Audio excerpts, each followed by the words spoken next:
It is no secret that I absolutely adore KTM's Super Duke 1390. But a lot of you guys were telling me, Kate, why don't you try the 990 Duke? It literally makes a better road bike. It's got more manageable power, it's lighter, it's cheaper. And I thought, you know what, you guys might be onto something. So yeah, here it is. I've managed to get my grubby mitts on one, and I can't wait to ride this bike and see if the Sniper is as good as everybody says it is. We're going to do this review in normal format. We'll have some B-roll footage, we'll have the ride review, and then I'll summarise my thoughts at the end. I'll chapter it all in the comments to make life easier for you guys. Yes, this one I'm looking forward to getting on. All right, enough of it. Play the intro.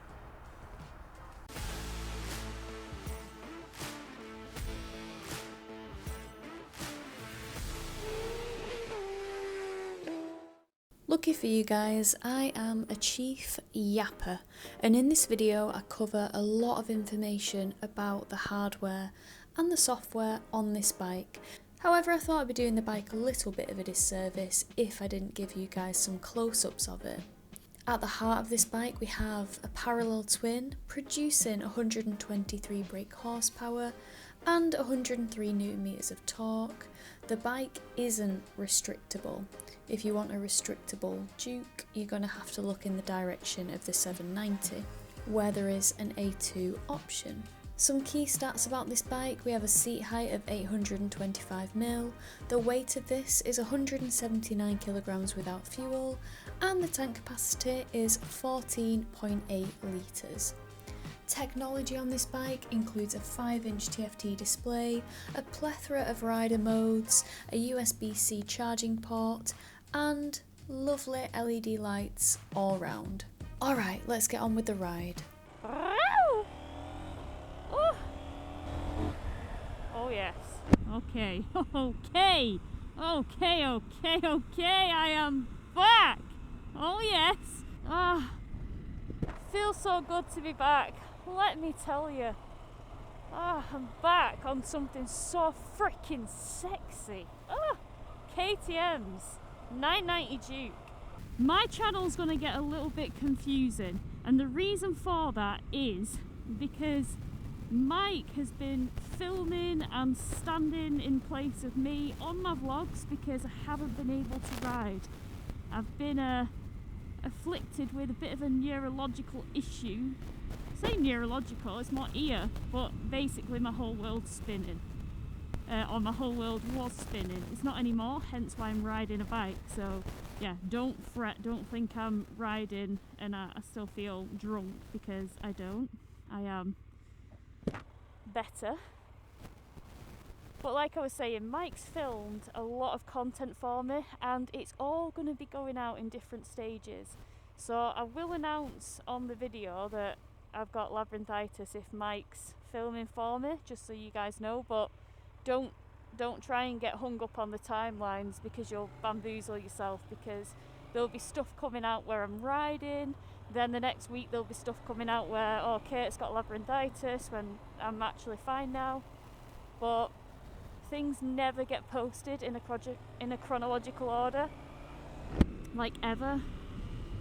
So please don't get hung up trying to be, you know, a detective about whether I'm fit, whether I'm not, because you'll just confuse yourself. But as of today, filming this, it is I want to say October the 7th. I'm back, baby, just in time for the winter, for the autumn, for the badness, for the slippy leaves, for the snow, for the ice. Oh yeah. But no, I'm back. So I'm back on KTM's 990 Duke. Now, I have been gagging to get on this bike for so long. I'm actually surprised it's taken me this long to actually get... I cannot reach the indicator with my little bitch hands. This is a problem.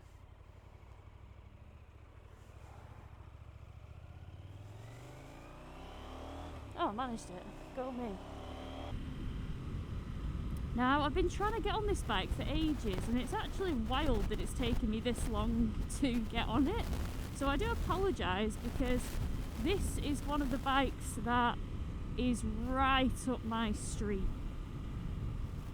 It's one of the bikes that's a more realistic bike for me to own, because in the past I've owned a Street Triple 765 RS. I've currently got an R1200 GS, which is getting sold very, very soon because the finance is up in March.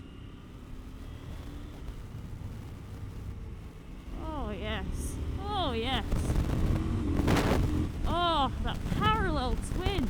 Oh, it's still got enough. It's not Super Duke rip your arms out, but that might be a good thing for British roads. But no, it is an absolute powerhouse, that's for sure. Alright guys, so as I said in my original B-roll footage, the engine, parallel twin. We're working with 123 brake horsepower and 103 newton meters of torque. All that for a bike that weighs 179 kilograms without fuel. So she's light. She's light, she's responsive, she's crispy. Oh! Because this is my first jaunt out on the bike, we're keeping it very, very local with Rivington. I'm sorry guys, you're going to be sick of the Rivington footage from my channel, but at the moment it's just been what we've been able to do between me and Mike. Like, Mike's helping me out, he's got his own stuff that he's doing, so he's got to stay local for a lot of things, for the road test specifically. Obviously, if he's doing the green lane testing like he has on the Transalp and the V-Strom 800, he's got to go a bit further afield. So yeah, I'm plaguing you with Rivington again. But it's been resurfaced, and Mike said it's like a racetrack. So I can't wait to test out that new tarmac. So KTM have just released recently on the Instagram that for 2025 they will be bringing out a KTM 990 Duke R. So this bike already starts at £13,000. This is Future Kate with a little insert. So this little video that I filmed riding the 990 Duke for the first time was filmed in October, I want to say. I do mention it in the video. However, the date right now is the 15th of January, and KTM have a price drop for this model. Now, you can pick this up from 2025 for £10,999. That is the 990 Duke, not the R model. That's going to be more expensive. But they've lowered the price, so it's now in line with its competitors. So when you get to my cons at the end, just ignore my con, okay? Right, we'll get to the video. So that's before you put your tech pack on at £887. That's before you put your track pack on at £450, which, just a disclaimer by the way, if you put in a tech pack on it, you don't need to put the track pack on it because the track pack comes included in the tech pack. So for me, a tech pack on this bike would be a no-brainer. This bike, if I owned it, would realistically end up costing me just over £15,000 because I get the bike at £13,000. I would get the tech pack at £887 at time of filming, and I definitely have to go for heated grips at 250 quid or something like that. The tech pack includes cruise control on this thing, so yeah, I would definitely get the tech pack on this. Oh, but given the fact that this isn't the R version, which I've no doubt will be coming out, we do still have adjustability on the WP Apex 43mm suspension. We've got 5 clicks of compression, 5 clicks of rebound. We've got 5 clicks of preload adjustability on the rear as well. So it's just 5 clicks all round. And then when it comes to the brakes, we have a 4-piston radially mounted KTM calipers astride to 300mm discs, and I think that's going to be one of the big differences when the R comes out. I'm pretty sure that it'll get Brembos all round, but I don't know, I'm just speculating at this point. Because all the tech is here on this bike, I can't really think of any extra tech that you could add to the R, if I'm being honest. Like, this comes with that beautiful 5-inch TFT. There is a connectivity module you can get for it, so you can connect your phone up, but again, I think that's an extra like £150. Probably something that I wouldn't bother purchasing, if I'm being honest. But it's got that. We've got USB-C charging port on this as well, which is nice. We've got the beautiful LED headlights. Well, I say beautiful, I'm pretty sure a lot of you will not agree with me on that front, but I think they're pretty beautiful. Not beautiful, that's the wrong word. Nasty, mean, aggressive. So we've got the headlight from the 3090 on this, which I much prefer it to the old 890 headlight. That was just, I don't know, it wasn't for me.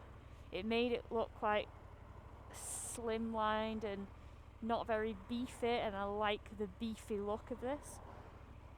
When this rides past, you can almost mistake it for a 1390 because it's so hench. But when you do look at it from the back, it is actually quite reminiscent of that 890 because it had a real pointy tank, and I feel like this has it when you look at it from that angle. What's popping here? Now we're all moving now. Sometimes I don't bother filtering to the front because I'm just yapping. I'm chief yapper. And I've got so much to say about this bike. I'm absolutely over the moon that I'm on it, because this realistically is a bike that I would very much throw my own money at. So yeah, sorry, as I was saying about the brakes, 4-piston radially mounted calipers, KTM ones at that. And then on the rear we have again I want to say a floating 2-piston caliper. If I'm wrong, I'll correct myself. But that's astride a 240mm disc. And again, that's KTM branded caliper. So it's got lots of decent hardware. I mean, it's a bit cold today, so like the roads are cold. I can't really see myself testing out the stopping power of these unless something goes pretty wrong, which I would not like. So this bike thankfully has been specced up by KTM UK with lots of goodies. It's got the tech pack. Oh, the road looks shiny though. It's new, but it looks shiny. I don't quite like that. And there'll probably be lots of bikers, so, and cars. So you gotta. I'm just, because it's my first time back on the bike, we're taking it pretty easy. We're not going to make any rash decisions, any rash moves, anything unpredictable. This is usually a nice bit when you get over this crest. You can see it's quite open, and if it is, we'll make some moves. If it's not, we'll take it easy. We can see it's clear, so we'll make our move.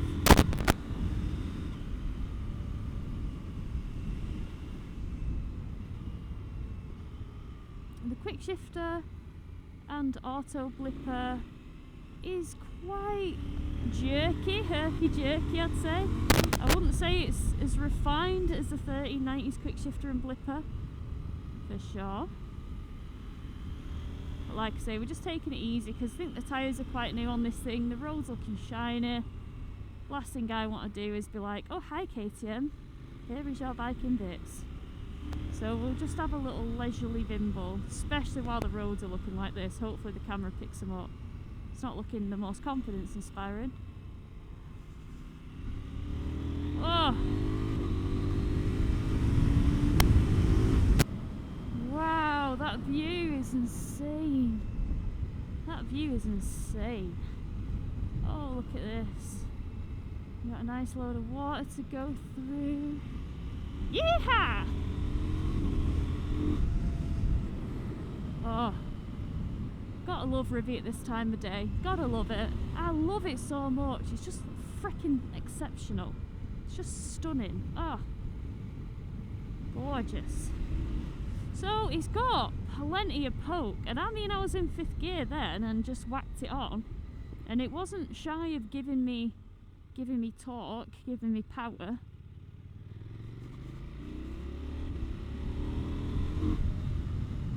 Yeah, it's got good punch. I like it. It's got good punch. I like it. It feels light. It feels a gorgeous height for me. I'm 5'4" with a 29-inch inside leg measurement. I'll insert here what it looks like for me to sit on this bike. And when I say 5'4", that's 162 centimeters. Inside leg measurement is 29 inches, which is 73.66 centimeters. To anybody who prefers that metric. Right, you can see nothing's coming.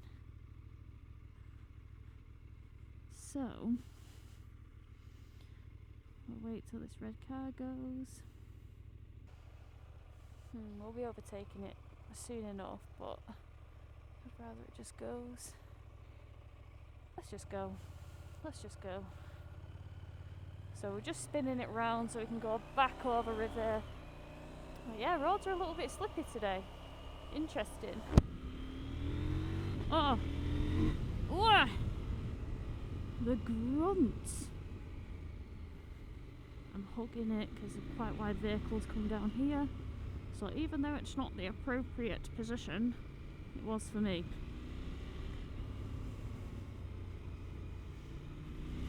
Oh. Yeah, the road looks dry here, which is great. Oh! Good Lord! Thank you!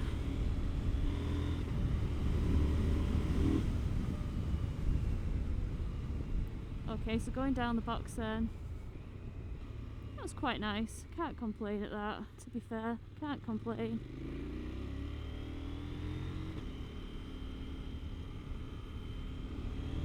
Oh.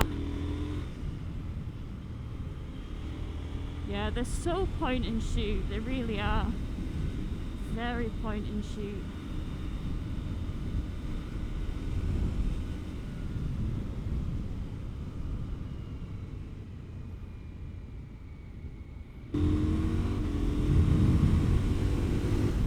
What an absolute blast it is. Honestly, this is mint. Yeah, this in winter, oh my days, it gets so slippery. Like, just, yeah, that's not confidence inspiring the least bit.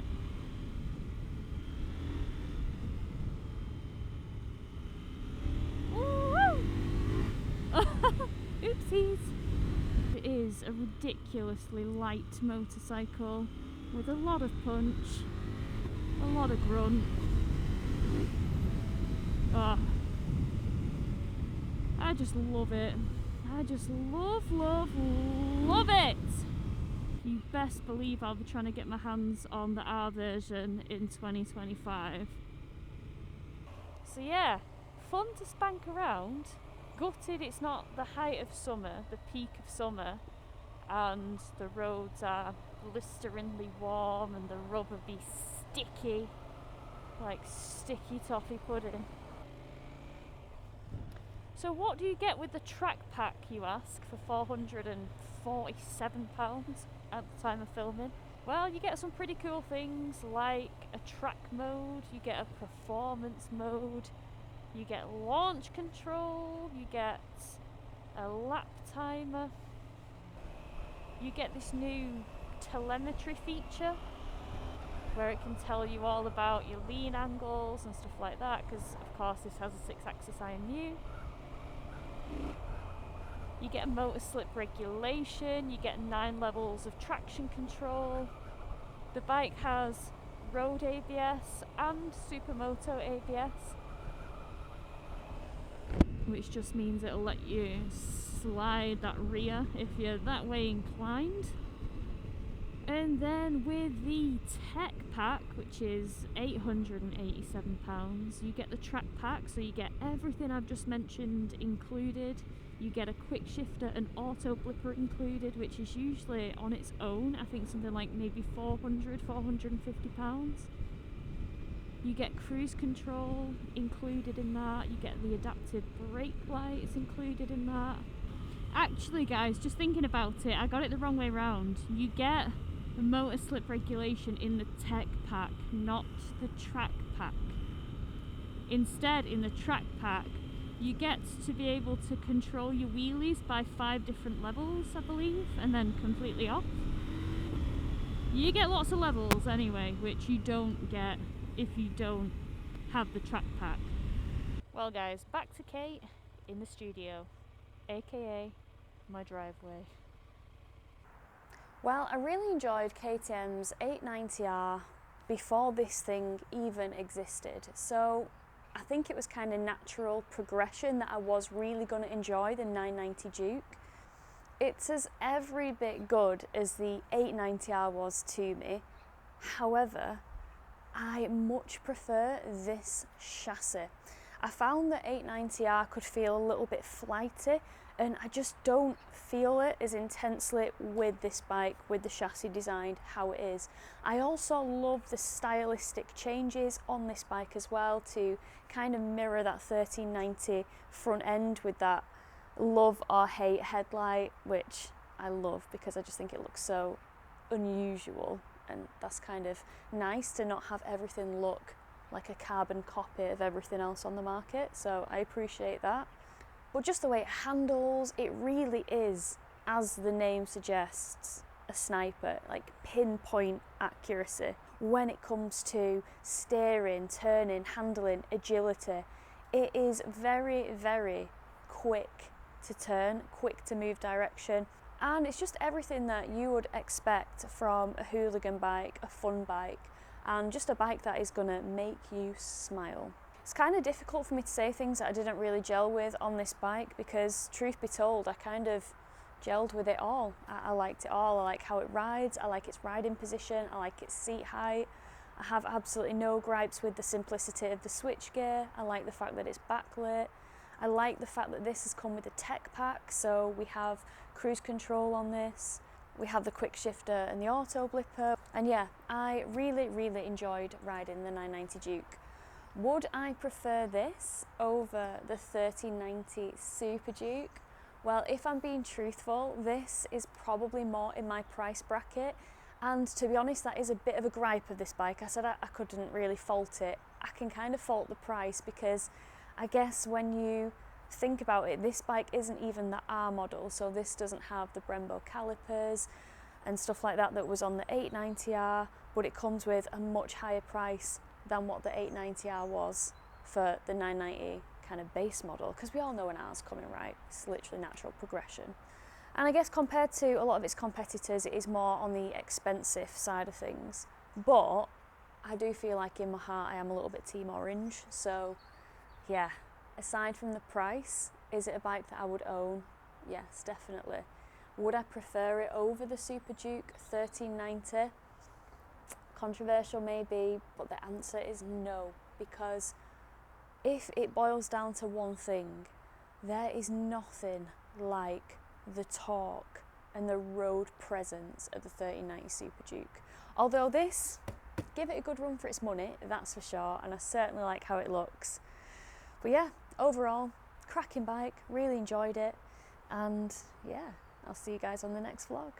Bye!